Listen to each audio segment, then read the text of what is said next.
Congratulations. Happy anniversary in a not weird sort of way. Yeah. 10's big though. 10's big.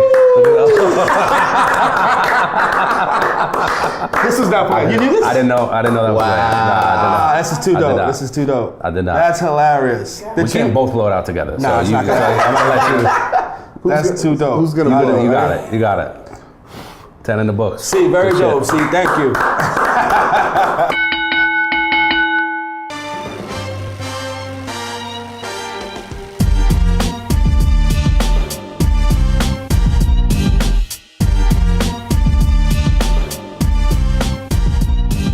What's going on, good peoples? Welcome to RWTW TV, our now 10th number 10 episode. We made it. We make it to 10? I had faith in us. I didn't think we'd make it to 2. Yeah. No, keep it real. It's a lot more than I thought we would do. Congratulations, man. Yeah. Super excited to be here. We have a very super special guest, an OG in the game. When you talk about, this is like the moment where we did it. We like, this man does this. Yeah, I'm trying not to fumble and okay, kind of like. You're doing good so far. No, we have, honestly, we pride ourselves on this show of like trying to bring you guys the best of the best in each industry, whether that's athletes, thought leaders, business execs, journalists, whatever the case may be. And I think we nailed this one. Absolutely. Do the honors, please. No doubt. We have Elliott Wilson with us. Yes. Elliott Wilson. Thank you guys. Give it up for Elliott. Yes. What's good, brother? Thanks for joining us. Yeah, thank you for being here. Number 10, big show. Obviously, before you go there, I've noticed something with Elliott Wilson. He's one of the few people in the industry by far, maybe that I know, period. Very rarely do you hear your name called out just Elliott, or it's always full name. Yeah, full name. Elliott Wilson. I think that's like some writer. Become that now. Right? It used to be YN. I had the whole YN yes, thing popping. yes. So now I think that. Well, the thing when I started doing the truth thing with Jay-Z's Life and Times Network, I was running my website Rap Radar, and it was concerned at first. Well, will people get it twisted since this is on Life and Times? So I was like, I'm gonna say it's Elliott Wilson from Rap Radar. Gotcha. So my thing is, everything I tag, I'm gonna say that in the intro, and I'm gonna say it in the outro. Hey, it's Elliott Wilson from Rap Radar. It's stuck. Hey, it's Elliott Wilson from Rap Radar. So now people, I think it's sort of hit. So many videos we did. I think it's stuck now. People. Now, obviously, my intro wasn't proper. Just your name, right? So, your body of work, in the industry is tremendous. From Ego Trip to XXL to Life and Times and the Truth Show to your newest endeavor, Crown, which is very, very dope. Thank you, brother. Thank you. So, we're gonna get into all those. I want to talk about that. But I think the first thing we want to dive into really is.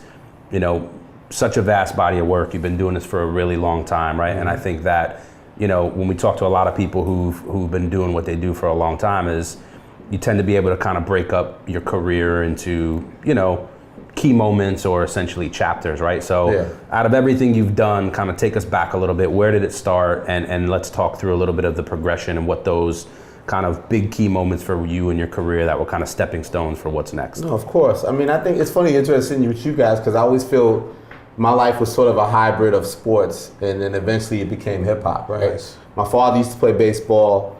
He messed up his knee, and he had major league, pro league dreams. Mm-hmm. He played like winter league and all that, and he had a bad knee, he couldn't make it. So first of all, he wanted to name me Roberto Clemente. My name could have been Roberto Clemente Wilson.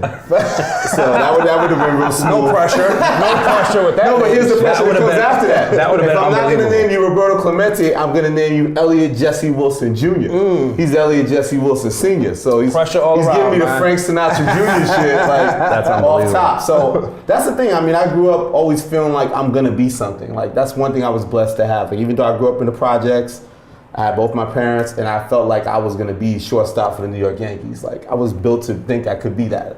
I could hit a baseball when I was like 4, and then as I got older, I realized I'm not that great. I'm average. Like I'm good, but I'm not great, and I'm not having that desire to really want to get up at 14 years old to practice, put that work in that it takes to be a professional athlete. And then I always started to understand more sports writing, and I would read like Dick Young columns, and I'd watch Warner Wolf and Howard Cosell, and I was like, well, if I can't be it, maybe I could document it. And I started getting attracted to watching that business side of it. So then I just became the idea of being a sports writer. I used to love The Odd Couple with Oscar Madison. I was a sports writer. We're dating ourselves now. Yeah. There's people watching like, all you young bucks out there Googling, man. I used to be on Channel 11 a lot, man. But then the fast forward to then, I just started understanding that like maybe I could be a sports writer, but at the same time, obviously I always loved hip hop. I knew about Run DMC and I knew about before that, my cousins from the Bronx told me about Cold Crush and I would hear the tapes, and it really was seeing the Source magazine at first and their big move from like Boston to New York and being like, here's a magazine that's documenting what I love. Like, I want to work there. Like, I didn't know what it was. I didn't know about the music industry. I was just like, this is where I want to be. This is what I want to do. I want to be a music editor.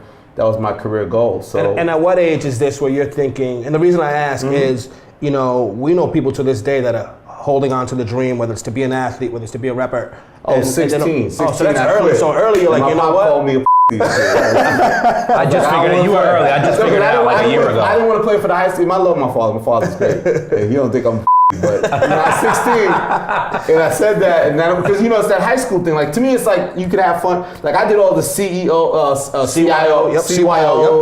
We had one year, I had the jacket, we were like 49-4, some shit. And we was killing it. But sleeping that thing. But then you get to high school and it's like you have to have that repetition, man. Like, from like LeBron, you gotta shoot 1,000 baskets. You gotta get up 7 a.m., you gotta run, you gotta do the practice that it takes. And I was like, you gotta be 6'8", 250. Like, I didn't know how to holler at girls yet, but I was like, I wanna try to get girls, man. I don't wanna play baseball. Like, I'm 16. When I didn't want to try out for the high school team, that was really the turning point that I couldn't live my father's dream. Had to figure out what my dream is. But, fast forward to that, like, so I knew that the Source existed, but I didn't know how to get on. I'm writing letters, and then I put me on. And then at that time, really quick, not to interrupt you, but like, how did you, was the Source publishing, because I know they kind of started, they had just made the move. They had it was maybe like 10 episodes in, like for you, like 10 issues in or whatever. And they had Ice Cube on the cover, I think. And I had read that they were moving to New York, right? And I had read certain things.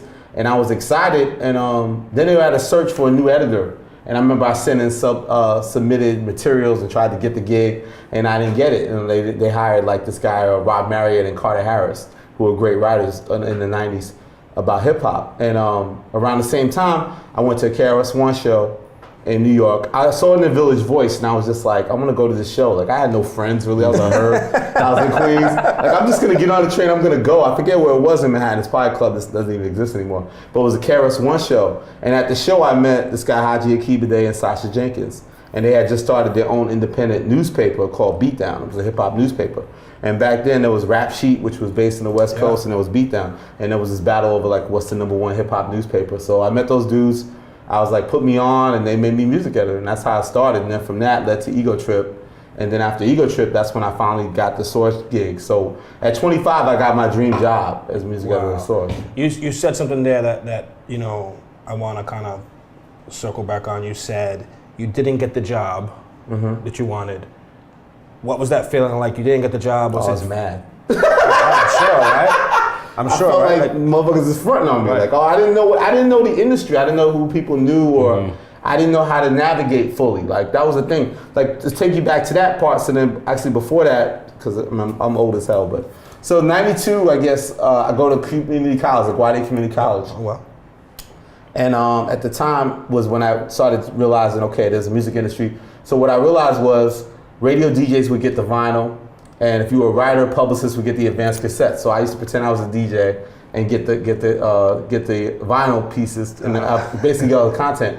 And remember, the first things I got was They Reminisce Over You by Pete Rock and CL Smooth and the Fake and the Funk remix. So just immersing myself in that culture and like wanting to be part of that and taking that path to college. But really, like, when I started doing college and I went to Queens College, I was supposed to interview Coogee Rap, and I was like, I don't want to go back to college. Like, this is what I want to do, and I'm just going to figure it out. Like, you know what I mean? Like, I remember it was election day, too. It was 92 election day when Bill Clinton beat George Bush, and Clinton got elected. And I was like, I never went back to college. So I was like, I just loved hip-hop, and I couldn't really figure it out. So even when, it was kind of a blessing when I didn't get the Source thing, because I had met Sasha and Haji at the same time, and they was like, let's just do this. And then I felt like, okay, well, people in front of me, I was just like, you could do your own magazine, like you could print out your own thing, and I learned how to do, bring it to the newsstands and leave a box in front of Patricia Fields and leave a box in front of Tower Records and just give it out for free. And like have those experiences like that hand in hand, and like, and that's really how my whole career started, by just doing my own thing. And then the majors like the Source discovered, like, okay, let's put this kid on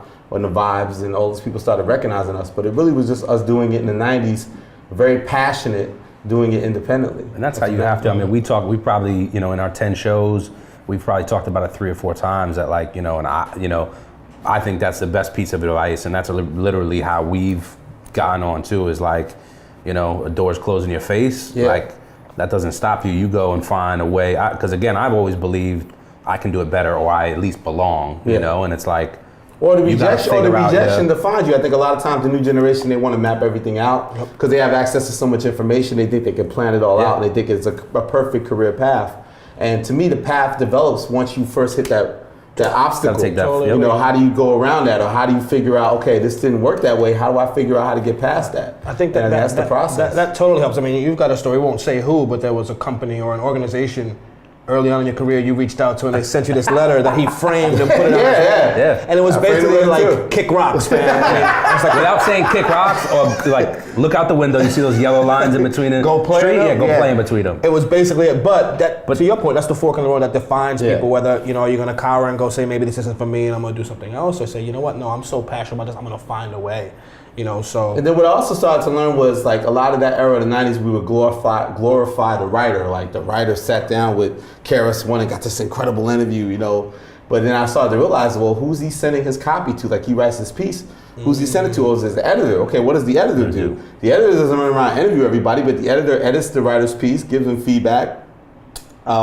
And he has final say on what you see on that page. I want to be that guy. I don't want to be the guy running around interviewing everybody, which is ironic now because now I'm the guy that interviews people, but I always never wanted that. I wanted to be the boss who was picking the right guy to interview Smith & Wesson and then edit it. That was my idea, to be the boss. Once I realized that was what the power was, and I was like, that's really what I wanted to shift my energy Now let me ask you towards. this too, because it's I think you have to have that drive and you have to have that aspiration in order to get where you are and that progression.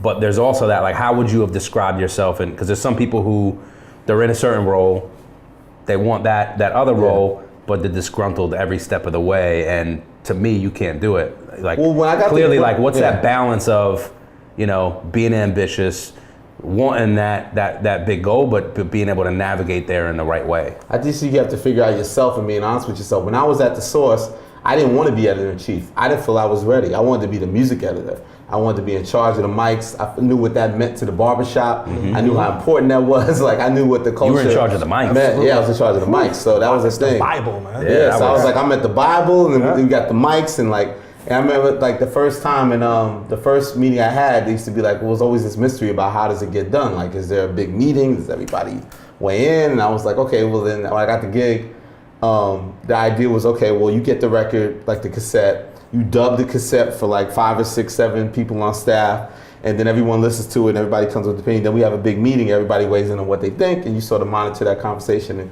come to a consensus. So I remember the first one I worked on was early '97. So the lineup, early part of the year, sometimes the best records don't come out. So it was Warren G, Coolio, the lineup wasn't the A-listers, right? Yeah. So I sent everybody to the cassettes, I did my due diligence, and I called the meeting, and no one showed up to the meeting. I'm sitting in a conference room by myself. I'm what the f***? I go to editor-in-chief, Selwyn Hines, and I'm yo, Sal, I called the meeting. Nobody's oh yeah, everybody decided that, for this one, you could do what you want, but you send it to me, I'll approve it, or if Dave approves it, but you don't have to do the meeting. I was okay, you sure about that? He's yeah, blah, blah, blah. I was I'm never doing the meeting. I'm never doing the meeting. You're doing it yourself. I'm gonna do it informally, but I'm gonna make my opinion, and then with giving Selwyn's approval and Dave's ultimate approval, that's what you're gonna see. So I knew protocol and I knew my place in it. So I didn't have this illusion of I gotta take Selwyn out, I gotta take that. I was happy where I was, and then what happened with that was then a mic got changed to the one against what we agreed on, and I saw it in the magazine, and I got mad and I quit on some real Jerry Maguire, let me ruin my integrity. Let me ask you this. I mean, you just touched on my favorite ever in hip hop. What were the '90s like? Oh hip hop, man. Talk to us about what was that? Not only was it working in the industry and what's funny, I was saying about in '92, that was the year I first started going to clubs and all that. Every record was you was jumping. You had Jump by Criss Cross, House of Pain, Jump Around. You had It's a Scenario lot of Remix. A lot of jumping. They want effects. Time for some action. Yeah. Every record, he was just jumping. He was fucking like a bongo. Like he just kept jumping. A lot of jumping going on. Nah, but I think that, the thing with the 90s, I would say the reason the 90s is our defining decade and the 90s is still so revered. Like I went to Action Bronson show last night. DJ comes out, he does a 90s set, and these kids know it. It's the same thing. It's like, you ask why Flex is playing the same shit. Flex was playing these records when these records came out. So of course he's tearing the club down because these kids know these records and there's just the classic set. It's like, it's our foundation. It gets the party going, and then you get the new shit in. So I think that what made the 90s special was all of us in it, from the artists to us documenting it and figuring out our way. Someone like me or Miss Info, Minya O, we had this passion and we felt this thing of like, we gotta make this dope because we grew up loving the 80s. And we felt like you could never beat the 80s. You could never beat Run DMC and Public Enemy and Big Daddy Kane and Slick Rick and Cool G Rap and NWA, and you could never beat that shit. Wow. And then, you know what I mean? Like we're just we're not trying to fall off. We're trying to carry on tradition. We're trying to not fall off. And to me now, what the irony is that people view the 90s, which is good and bad, they view it as bigger and better than the 80s. That's the thing that now the culture is. I mean, a lot of it has to do with the death of Biggie and Pac, which then changed the altered history and how people look at things. I feel like the 80s is now more of a pioneer era, and the 90s still is more eternal and also the artists of the 90s have continued to survive and thrive. From the Wu-Tangs to the Nas's to the J's, M's, Lil Wayne's, they're all rooted in the 90s. So, that's the thing that's interesting. Nas, obviously. And I think that's why it's such a current thing. But I think that I'm very proud of that, and I think that's what gives me advantage. People like you, I reviewed Illmatic. Yeah. I gave Biggie 5 mics for Life After Death. And I got a letter that said, get off dead niggas' dick. You know what I mean? Because it was hot out there at the time. That tension, this album's a masterpiece. Wow. And it changed culture because, that album showed, I put that on Twitter the other day. I was like, because it was the anniversary of Life After Death. And I was like, Life After Death, Strongest Sign, Ready to Die, which are both great albums. I mean, I know what Ready to Die means for the culture, but Life After Death showed this fully fledged blueprint of my commercial shit, my Southern record, I'm rapping fast, but like Biggie and Puffy were geniuses and they built that. And then for him to pass away right before it came out, I mean, that's what altered history. I mean, Pac before that, obviously. Right. And I think so now I'm from an era where that's going to me, always be the defining decade of us. And I just think it's the challenge of us in the 2000s is to carry on tradition. And I think sometimes I want to kick the new generation in the butt because I'm like, yo, you guys got to go harder, man. Like, you got to claim your thing. And I think now we finally have that new generation. I feel like we're there. Now we're starting to kick in. Now. Now we're getting there. With Drake and Kendrick and all these guys. Before we go there, the fan. See, I'm trying to get us into No, not mad at it. But the fan in me has to ask, what was it like the first time you met Big? Can you talk us? Do you remember? Like, I interviewed Big. Big. I never interviewed Pac, which is a regret. I interviewed Big before. He had Ready to Die hadn't come out. Everybody had like an early version of Ready to Die, and he got caught up in that the transition of Uptown. It was on Uptown then, and then Andre fired Puffy, and Puffy went to Clive Davis and got Bad Boy popping. So his album was in limbo. So I had the Uptown cassette, and then when he first went to Arista, our publicist Wendy Washington set up an interview, and I interviewed Biggie in the conference room, and he was cool, he was funny. As I said, Biggie was a funny dude. He was in there smoking, blah, blah. And I remember he had said something. And was he a star at this point yet? Like, no, it wasn't out yet. Not even. Party and Bullshit was kind of out. That was about it. But not the rollout of Ready to Die yet. Right. He had the Mary J. Blige remix. He had Party and Bullshit on Who's the Man. He had certain records out. He's bubbling at this point. Underground, yeah. But when's this shit coming out? Like, and then a lot of insiders, we had heard a core version of Ready to Die. We had like Machine Gun Funk on it and like The What. And we knew that was coming. We were like, yo, get this shit out. Like, this guy's and I was literally he's ready, and you always mess with me for interjecting in my story, but my older brother was like, super music head, Stretching Bob, at 4 a.m. I'm 4 years younger than him. I was like in 7th grade, stealing my brother's tape, mobbing around the Jersey suburbs, listening to, early Big, and I mean, it was like nothing. And again, for me, like, that I had heard nothing like it. You know what I mean? As much as you listen to the so old stuff that you guys, vocally, like he just sounded so confident. And it's funny because his flow and Ready to Die is great, but then even his Life at Devil's Door, his flow gets more refined. But he always just was so authoritative in like the way he was presenting himself in the mic. He just felt like this guy belongs. But so I interviewed him in the conference room. I remember one part, he turned my recorder off. Because always a big thing like with artists, the big turning point when you interview artists in the 90s, everybody used to always smoke like Philly blunts and shit, and I don't smoke. So it'd be like you get cool enough with the artist, they offer you the blunt. And you're like, I don't smoke, but then you don't want to fuck up, look like you're disrespectful, or fuck up the flow of the interview. So you're like, no, fam, I don't smoke, it's all good, like that.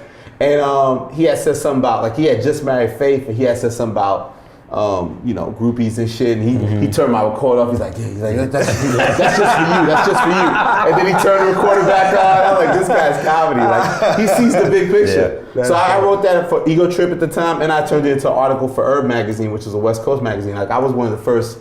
I think I was the first East Coast writer that would write for these West Coast zines, which was like Herb and The Bomb and Flavor Magazine, all these things that existed because there was a lot of underground zines. And then fast forward to that. When the Source part where Life at the Depth was coming out, it was just so much drama because, well, first one good memory was there was the listening for it, and this is when he had the accident with Lil C's. So he had the cane. So he's in there with the cane and wall paint, all respect, and back then what I do regret at the time was he was taking pictures with everybody, and I didn't take a picture with him because I was like, I'm not taking a picture with him. Like I'm a journalist, I don't do all that. Like I got integrity, I ain't taking a picture. Big's one of those. You know what I'm saying? Like, but now I regret that. That would have been an old photo of like a young me and fucking Biggie, like it came. But it was just amazing that Puff played the record, and like when More Money, More Problems came on, we were just like, yo, this is out of here. This is gonna be huge. Like that's one right away. It was like, oh, he took the Diana Ross shit. He just and Biggie was just sitting there like this, and just like he and it was instant when they played. Everyone knew they played like Kicking the Door. They played More Money, More Problems, and it was just like. But then they wouldn't give us the record because like that was always the fight of like we're not gonna review it at a listening session. You have to give us the goods. You have to send us the record. And Bad Boy didn't want to send us the record, man. It was a fight. So then finally I got the advanced cassette. The Daddy's House shit was sent over, and I had the FedEx it to sell when it was in California. I sent it to him, and then the next night was the Soul Train. It was the vibe party where he got killed. Wow. So that was crazy. Now you just send the link, man. Wow. Right. FedEx over, and the shit kept going. FedEx it to like whatever. With 2 envelopes in, take it out, listen to it, wrap it back up, send it over there. Right. It's changed so much. How was that? So let's talk about closing that chapter. Where were you when you got the news about Big? I was in Brooklyn. I was living with a friend because I had a sublet in Manhattan, and this girl changed his mind. So I was in limbo. I had to live with a friend, and I was about to get an apartment that was ironically right near where Biggie used to hang out. Near his hometown in Fulton. It was on Clinton and Washington, in that big building, 475 Washington. So I was about to move in there, but I got the call. I think Dave Mays called me. Wow. And told me. I kind of knew I was hearing things, and then he called and said it was true. And then we went into the office. It was a Saturday night. I remember it was Sunday. We all went into the office. Selwyn wasn't there. He was my boss, but he was in California. But Carlito Rodriguez was there. We all went to the office on Sunday, and we started working on a Biggie package, like a Biggie tribute, where one end of it was about investigating the murder and the newsy shit, but my shit was more the music shit of like tribute, and these are his best verses, or these are his guest appearances, and this is his discography. Mind you, there wasn't a Wikipedia or the internet back then, so it was a lot of like finding his collaborations with Crustified Dibs and shit. R.A. the Rugged Man, no one knows what I'm talking about, but you know what I mean. Him and Tracy. Couple people out there shout out to R.A. Just putting that together in that passion, and I remember like Scarface was on the cover. We had just did Biggie on the cover. We had the exclusive, and then he got the cover 2 months in a row. Like Scarface was supposed to be the cover, and we ended up doing a Biggie cover over it. So it was crazy. But Biggie has such a rich history with the Source. So we definitely felt like we had to preserve that. He shouted out the Source, like that era before me, like he was defined by that. That was a magazine that he really messed with. Were you at the Source when the Source Award, the infamous now Source Awards happened with Suge and? No, I was part of that. Was right before I got there, and then the years I was there was the hiatus where they weren't doing it. So I missed that whole era. Okay. I missed that whole era, which is crazy. I'm seeing the scene in Notorious. Yeah, that was 95. All in the video. Puff, man. So now we touched on it a little bit, but like, you know, evolution of hip hop, where it is right now. I mean, how do you feel about, because I feel like as much as I might not be a fan of all the music, I feel like there's some really progressive, creative shit going on. Well, just to connect to that, to not go too far back, even from the Biggie point, when Biggie died 6 months after Tupac died, we kind of felt like this shit might be over.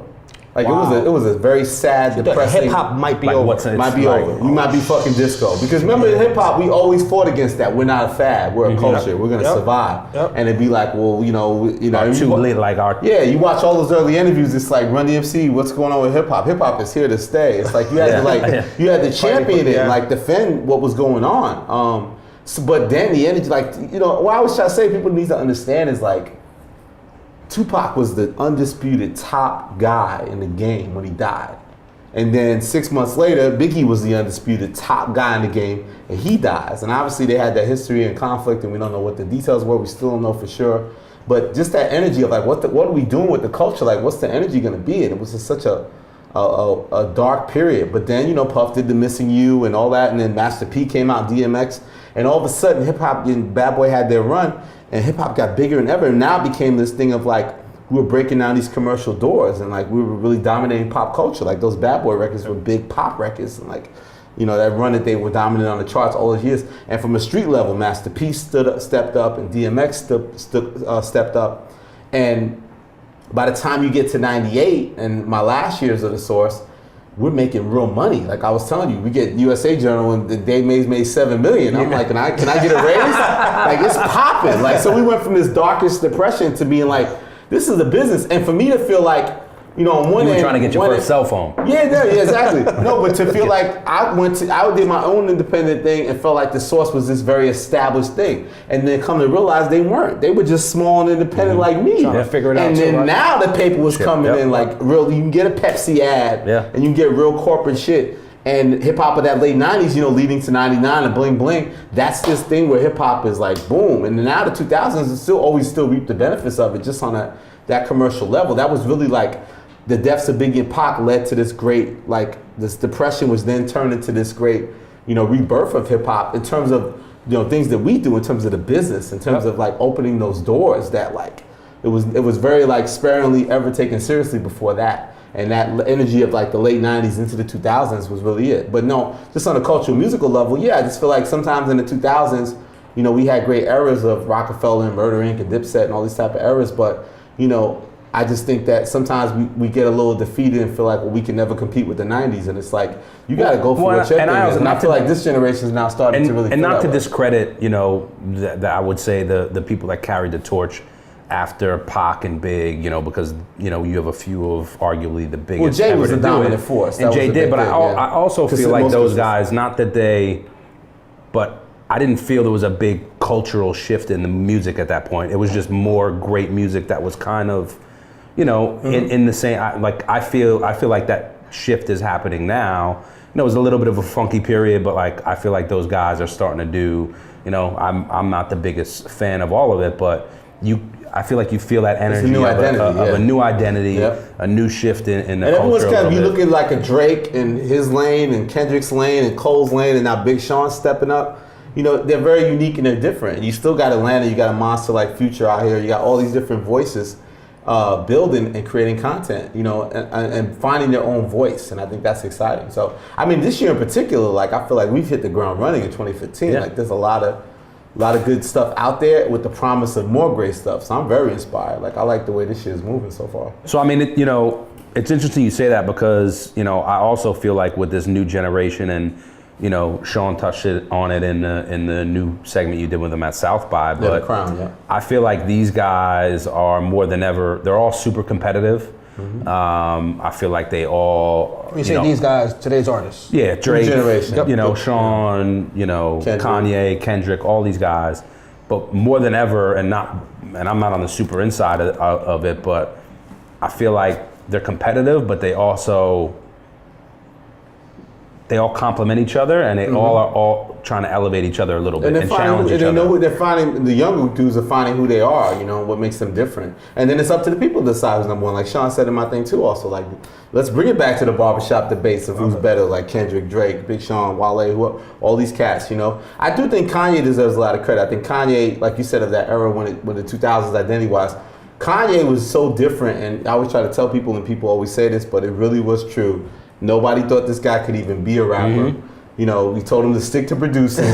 You could be Dr. Dre. We didn't want him to be a rapper. Everybody told him he sucked. He couldn't make it. Sounds so crazy now. You know, it sounds so crazy. Wow. And that he would, you know, that he would not be defined by just being a producer. And now he isn't. Now he doesn't even fully produce his own shit. He overproduces everybody else's shit for his work. But he had that passion to be an artist. And him being an artist and being unconventional in the way he approached things, to the way he dressed, to the way he carried himself, to the way he did his music, it opened that door for this new generation, and he's their blueprint. I mean, Jay's their bigger blueprint, but Kanye is their blueprint. So I think out of Kanye comes that, you know, and I think that's where, you know, Drake comes from, and Kendrick and all these guys, and Big Sean obviously.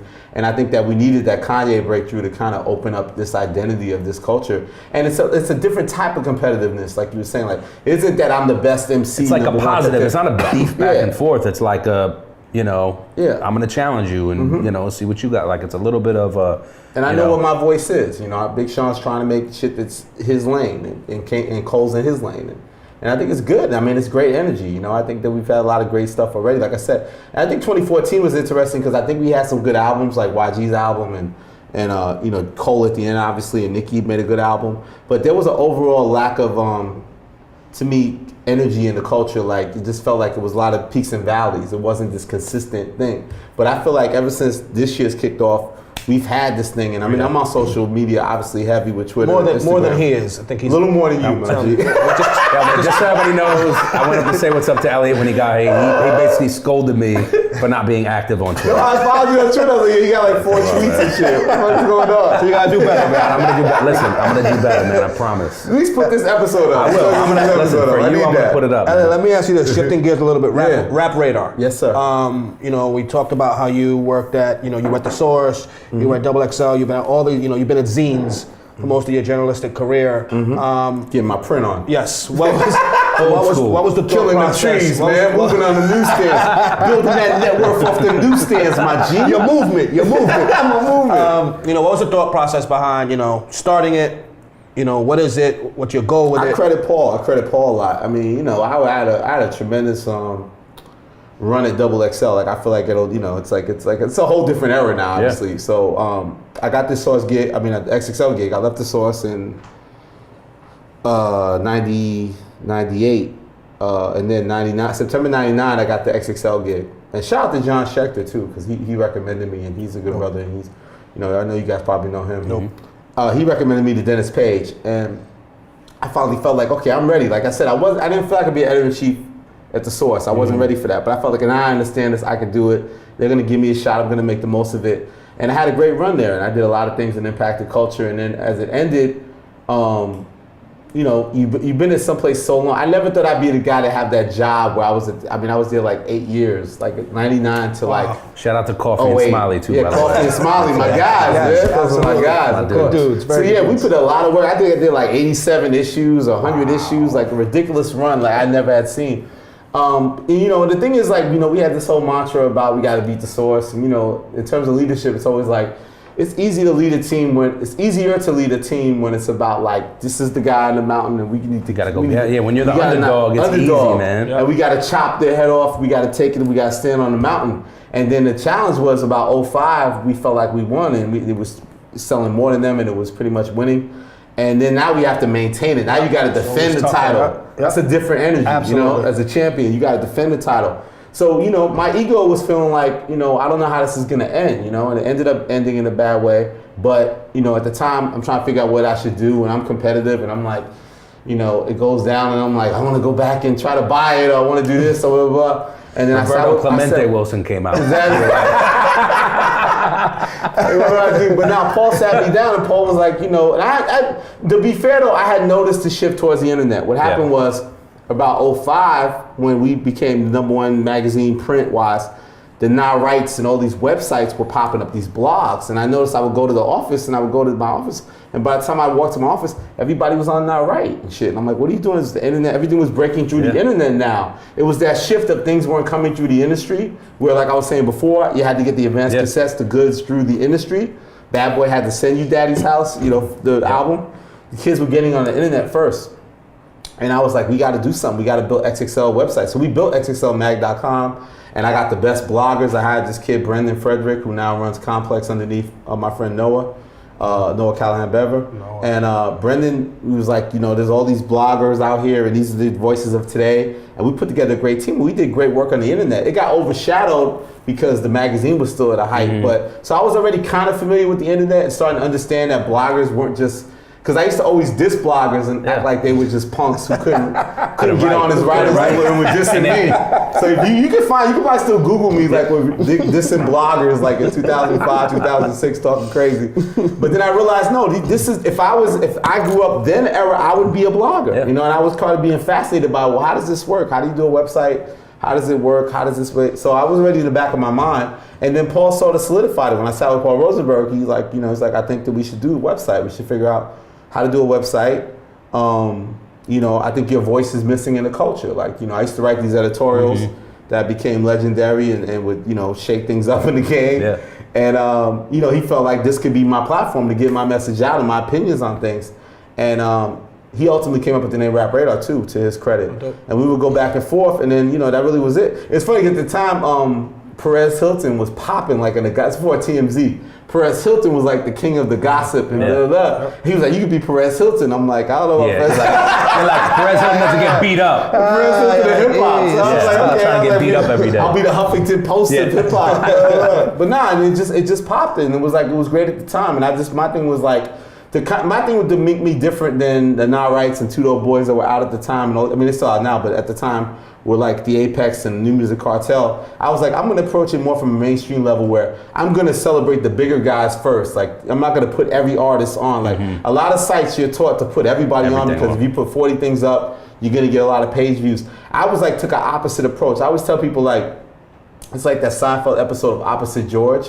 I was like, I'm gonna do the opposite of what I normally do, where like when I was running the magazine, I used to study everybody's sales numbers and I'd be like, Busta Rhymes covers don't sell. This covers, I can't put him on the cover. I was like, this website shit, I'm just gonna do what I think is right.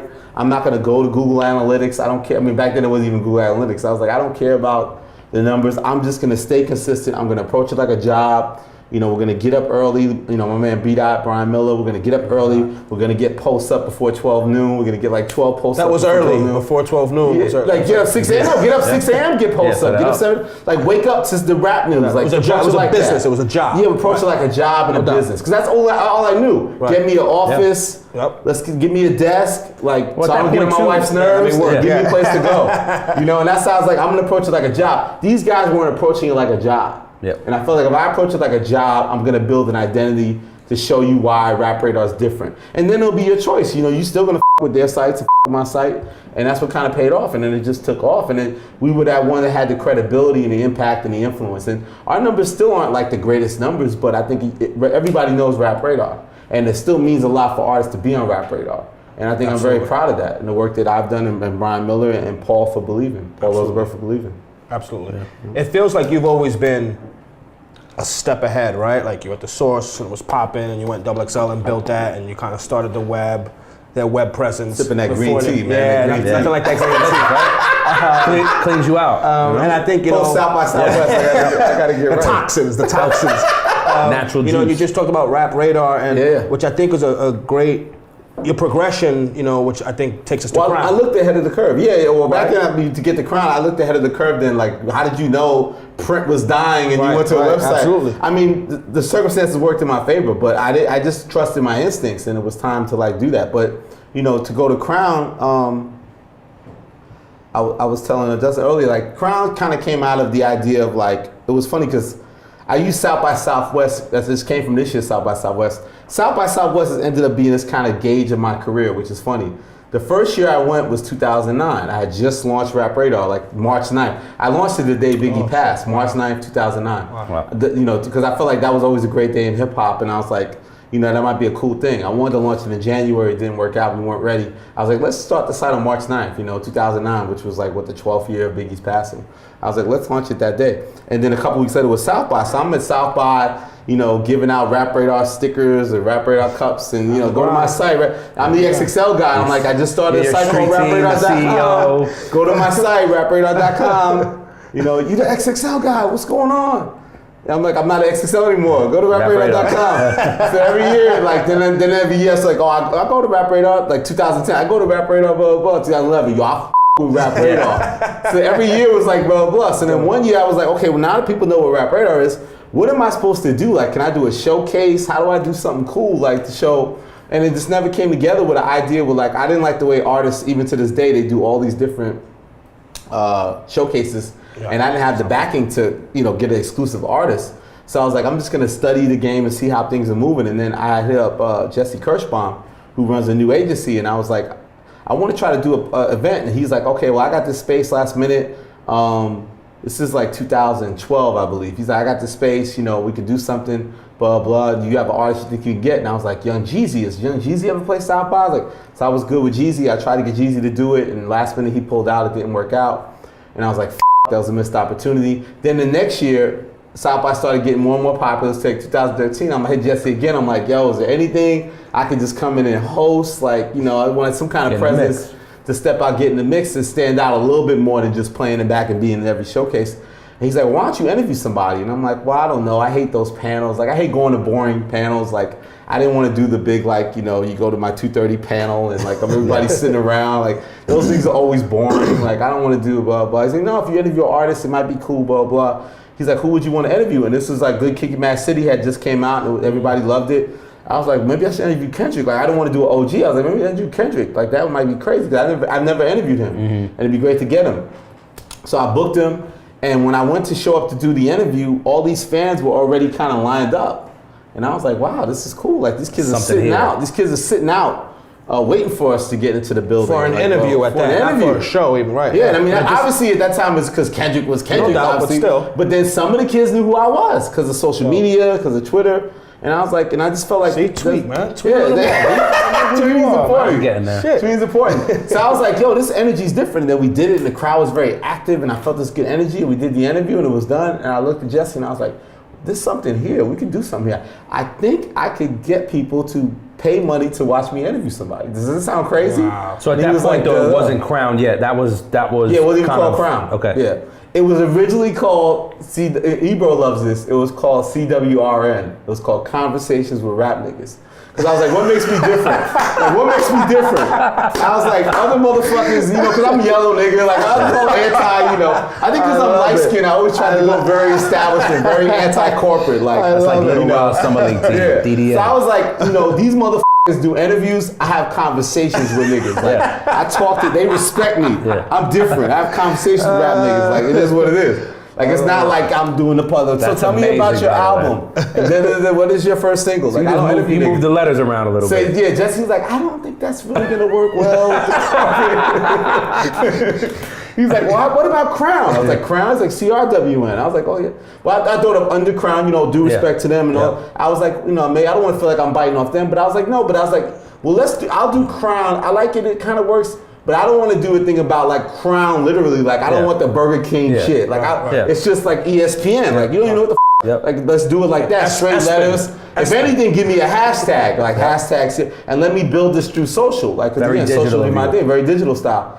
And that's what it was. So credit to Jesse for that, for fine tuning that. So then we booked Tyler. I'm like, well, I want to do Tyler the Creator because he has an album out. And I felt his fans are so crazed. Our future fans, they pay money. And I also knew that he's a promoter like me, a marketer like me.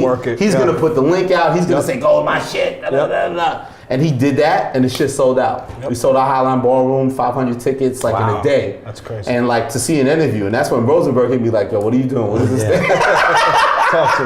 Talk to me. And then we got with Watch Loud, and they said they'd shoot it, and we've been off and running since then. And you know, the models changed, like I was saying earlier, like everything isn't built off ticket sales anymore. We have some sponsors, we have different things, but it was just really my belief that the audience wants that. And also to me, it was like, if people look at me as an OG, and I struggle with that, like, cause hip hop's all about, are you hot now? Like, are you hot now? Like, sidebar, you know, I'm a legend, but like I want to be hot now. Like that's important to me. Like I want to compete with whoever the hot young person is. You've been able to stay ahead of that curve and stay relevant. And to be honest, in how quickly the landscape has changed with media, the fact that you've been able to do that is, you know, because I think it's my desire to be looked at like not based off my past accomplishments, but based off what I'm doing currently. And I was starting to build a rapport with this new generation of artists like Drake. On the come up then Drake, and go back to Drake and Kendrick and Tyler and Wale, and I was like, yo, these guys, like they have history. Like, you know, we have this stigma where we feel like we can only glorify the OGs or glorify the guys from the 90s, but like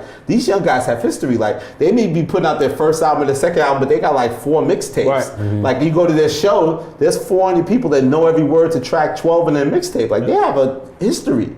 And no one's celebrating their history. No one's presenting them like they are fully developed artists that are still growing. And I was like, I could sit with them, and I thought of that. So then Tyler got started. I was like, I could do Cole, I could do Wale. Like I had this mapped out, and that was my whole idea with that. I would just sit with the new generation and give them that platform, and that's kind of where the energy came from, and that's where it started.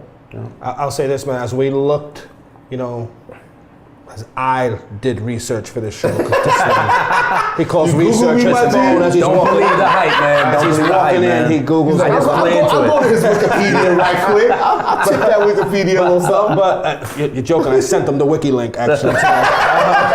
But he does wiki and you go a little deeper. But the one thing I'll say is, as I look through, like your background, I the one thing that stood with me is all of the, you know, I guess meaningful or authentic sites, whether they were publications like The Source, which was the Bible, or Double XL, which was the New Kind of Block, or, you know, websites or interviews and interviewing artists like Hove and Big and those types of people. Those are all people, like, that's how I came up, right? Of course, yeah. And I came to it, and it's not overstating that, like, you've literally been involved with damn near, if not every piece of influential hip hop that's just grown. So you've earned the OG title, is my point. You know what I'm saying? Look at that as a badge. But sometimes you give to the OG to the one that's, he deserves props for what he used to do. Like I deserve motherfucking eternal props for everything I've done. But I love it. I don't want that. You know what I mean? Like it's like MJ at the Hall of Fame. I want to play. Like I ain't retired. Like, you know what I mean? Like, I want to still play. Like well, you still are. There's still more to do. You still are. Yeah, but that's the balance of it. That's what makes it unique, and that's why I think that desire is why I'm part of those moments. Mm-hmm. And I want to be part of that moment with Drake and part of that moment with Kendrick and whoever comes after them, like that new generation. Like because I love the culture. We always want the new thing. Like, that's hip hop. Hip hop's about the new. Yep. So who's the new motherfucker? Like, who's that new guy, who new girl, new guy who's gonna pop off? And to see artists get better, like, I love that shit. Like, to see Nicki grow, like, to what she's become, to see Big Sean grow to what he's become. Like, motherfuckers is better as artists. They're nicer. Like, they rap better. They do shit better. Like, Meek Mill's better. Like, you know, like, and I love that. I love to see that progression, and that helps me stay loving hip hop and wanting to be part of it. So, and I challenge myself to try to get better in different ways. And again, like all this shit of like being on camera and shit, I wasn't doing that for so much of my career. Like this is all still new to me. Like it's still new to be recognized and you know, by people on the street, and people know who I am, and it's Elliott Wilson, like you said, and to give me the full name. You know, it's a real turning point for my career. So I'm anxious to see where it can go from there. I think now is, I always say this every episode, my favorite part of the show. Do's. Favorite part of the show, man. Do's and don'ts. And this one's a little like, I think more than anybody, we try to drop some gems naturally in this conversation. I think there's been a lot of... I drop gems, you kind of catch them. There's been a lot of, there's been a lot of insightful stuff, and I think just kind of how you've approached your career and gotten after, being progressive and finding out what's next is, there's a lot of lessons there. But to us, do's and don'ts, man. Super important. And don'ts. Do's and don'ts. This week's do's and don'ts are what? What are we doing do's and don'ts this week? We giving this to them for free? For free, man. We're doing it for the culture, man. We're doing it for the culture. We're starting to sell tickets next week, by the way. Whoa. Stealing your idea. We're selling tickets. Pay-per-view. We'll talk about that offline. Presented by. Do's and don'ts. How to have a successful career and survive in the industry. Okay. This is blanket across the board. People have written books about this. Music. Yeah, we've touched on a little bit, but this is with our special guest here today, we thought this one would be, even more insightful than usual. Agree. So it's only right. It's only right. Elliott Wilson, both names. You kick off the first do of having a successful career. What's his name? Find your passion, Yes. man. Find your, like you said, you saw I flipped on you a little bit. I was like, eternal pasta forever. No, some of it is just that, yes, just that passion. You have to have that desire. You have to have that drive. You have to have that work ethic. Talent will only get you so far. You have to, work for it, man. And you have to learn, I don't want to jump ahead, but yeah, the first part is just that desire, that drive, that work ethic. If you're blessed to find a thing that you're passionate about, you're gonna work hard. It's a blessing. It's not a forced thing. Yeah, it's a blessing. We get to wear shirts but with baseball caps and just be and throw the suit on when we have to. Knicks. Cap. Just be like back soon, lifting shit and doing construction and like those are jobs. Like I'm still blessed. Like what we do is special. We say it all the time. We're driving on the street. We're like, man, that's real work. That's real work. And I respect that. Absolutely. And I respect those people that do that. And I'm blessed that I have a career, doing things where I don't have to do that. And that's because I have such a desire to want to document this culture. And I think that's where you have to find your desire and whatever you do. Love it. First don't. Coming off of find your passion. Which is a very, very easy mistake to make. And shout out to my girl Danusha. She told me this years ago, and I've heard it a million times since. But don't chase the money, man. Don't chase the paper. Don't chase the paper. It's an easy trap. Don't chase the paper, and not only don't chase the paper. Follow the people, man. Follow the people you believe in, because those are the people that are going to take you where you need to go. Not the dollar, not the checkbook. Yeah, you get the audience, the money will come. Yeah, it's one of those things I'll say, and not to get too preachy, but.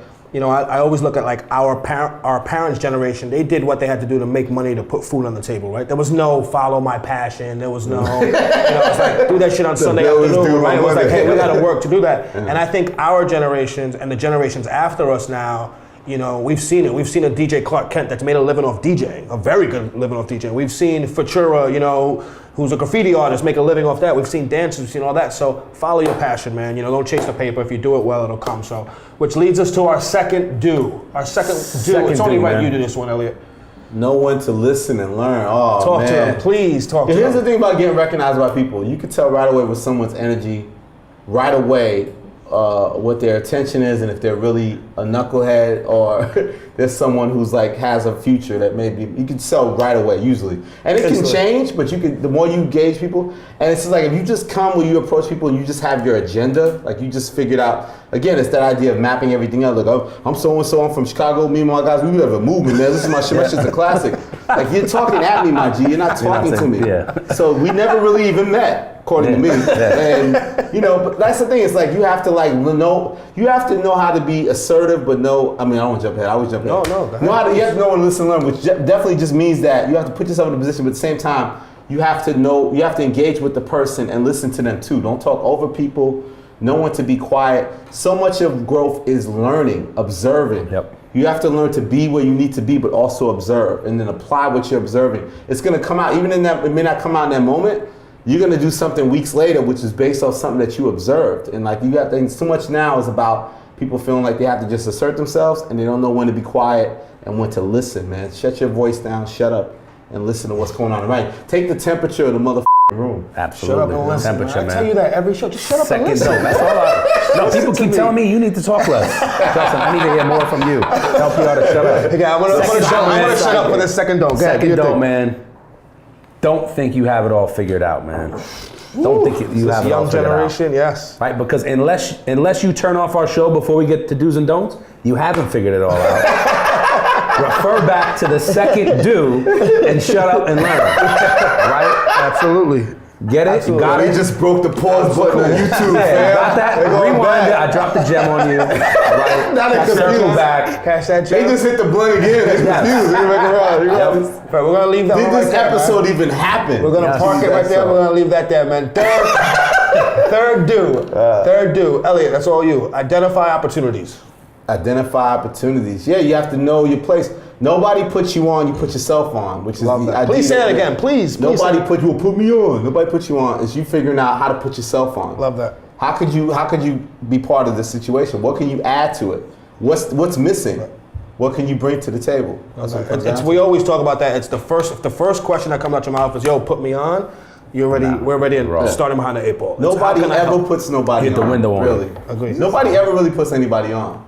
And if they do, it never works. It's short term. Yep. Agree. Put your cousin on, he up 3 weeks and you have to fire him. Man. Look at your cousin, man. He's killing us, man. Your cousin's killing us. Get him out of here. He said your mom's called you. Yeah. You're speaking from experience, clearly. That's the big up. Third don't. Do not feel entitled, man. No. Unless This is a bad you one. run the every show, day. you're not entitled to anything. I mean, it's and I'll go further. Again, refer back to 3.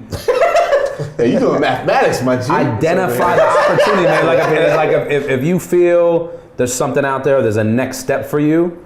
To me, that's an opportunity, and you got to present it the right way to get to that next step. You're not entitled to the next step. You need to present the opportunity and prove that you're worthy of it. Well, it's like Elliot said, no one owes you anything. Yeah, right? you're Don't not feel entitled. Yeah, you're not owed anything. You're not entitled to anything. Like you have to, you gotta kind of, blaze your own path, pave your own road. And again, like unless you're in control of, you're the boss of the company, you have to. You have to work to get control. You have to work to get control. Yeah, you gotta identify those. Absolutely. 4th do. Learn from wins and losses. Yeah, we was talking earlier. It's like everybody gets so caught up in wanting to feel like celebrating the victory, but the real lessons come from the losses, and you learn from both. I think that people don't realize that you can learn from your wins, right? The wins are just wins. You just pop a bottle and you celebrate.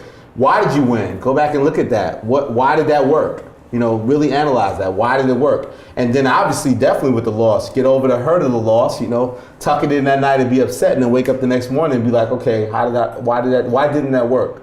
How can I fix that? How can I? I always say like everybody had like a bad day. My philosophy, like you have a bad day, is like go to home, go to sleep. You know what I mean? Like don't go to the club. Like, you had a bad day, your day sucked. Go to home, tuck yourself in, go to sleep, wake up the next morning and go get at it. Like, you know what I mean? Like you took an L that day, take your L. We have a friend. Take your L and go up the next day. I'm gonna kick ass tomorrow. Like I took the L today. We have a friend, Dean. Shout out Dean. He always says, if you're a pro athlete and you lost, you haven't earned the right to be in the club. Pop them Go home. I agree totally. Go home. You scored 4 points. Why you out here 4 in the morning? We'll get back at it tomorrow. We'll try again tomorrow. Give me that bottle back. But getting into, just as one, you always talk about getting into our 4th don't, Playing off the what comes before it. Don't be afraid to take a L. Don't be afraid of the loss. Yeah. And again, this comes to you got like if you're taking chances, Dikembe used to get dunked on all the time, and when he's asked about it, because I play defense, I challenge shots, right? So if you're not taking chances in life, in your career, and whatever you're doing, you're not putting yourself in a position to take a L and learn from it. And again, we talk about it, but my biggest growth moments over the course of my life have come from lowest. Yeah. Following me or? No. Those would be some of my losses. Closely tied to some of my L's. But I've learned from them, and I'm a loyal guy. But don't be afraid to lose, man. That means you challenge yourself, and and take those lessons out of them and get better, man. That's what's really going to push you. So many people have it's a fear of failure, also a fear of success. Like you have to learn to fight yourself to not be so fearful. Yeah. You know what I mean? Like it's like no one does it perfect. No one's perfect. So and then here's the thing: if you keep growing, nobody, and if you're defined by that. Everybody remembers the wins more than the losses. They don't remember the losses. Yep. You don't define that. You keep growing. That's the challenge of it. I agree. 5th and last do. Elliot, please do the honors. Whatever it takes. Whatever it takes. Yeah, you have to have that. You have to keep going for it, man. It's like whatever it takes. You have to have the desire. Again, go back to the same thing of the desire to drive. Once you're in it, it never stops. That's the thing. It never stops. Like I still have barriers I haven't conquered.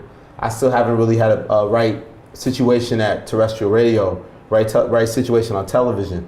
I'm still trying to build Crown, all the things I'm doing, Rap Radar, my magazine with my wife, hardcover, to open opportunities to achieve those things. There's things I want to still accomplish. So you have to keep pushing, man, and do whatever it takes to continue. Like, well, if these barriers exist, what can I do to change people's minds? Like, you're constantly changing people's minds, growing, building relationships, and evolving. Like, it doesn't stop. Like, there's no that one level of success. Like, you look at Jay-Z or someone like that. Like, it just keeps growing. Like, there's always another mountain to climb if you want to.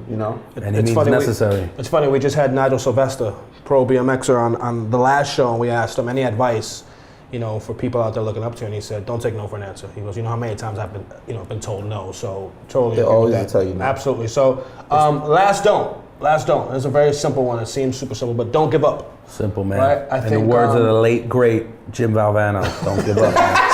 For real. You know, but I think even looking back at your career, it's like you've gone on to the next greater thing on the heels of something that maybe didn't work out how you wanted it to work out, right? So it's like, hey, the source didn't work. Okay, double XL didn't work. Okay, cool, rap radar. Okay, you know. So I think it's that never give up, man. And I think when you roll all of these up into a ball, it's as if you're passionate about this thing. You'll do whatever it takes. You'll never give up, right? And more times than not, it's not going to guarantee a win, but it's going to put you in a position to win in whatever field it is you want to do. Also, you never know, like, beating yourself out there, it may not be, you think you have it all. Again, the idea we were talking about earlier about not mapped out. You don't know what will become of it. Like, by doing Ego Trip, that led to opportunities of doing a show with VH1. Like, we did a zine, which led to us doing books, which then led to us doing television shows. Like, you don't never know what that's going to lead to. Like, absolutely. If you keep putting yourself out there, other opportunities can open up that you may not even imagine in different aspects of career that you don't even know. Absolutely. When you met me and then decided to ride my coattails, you're here now. I got to deal with this every day. I deal with this, man. You know, I think he wants this chair. You're in front of Last show you had it. You're in front of a legend here. Thank you know what I mean? Thank you. Like, episode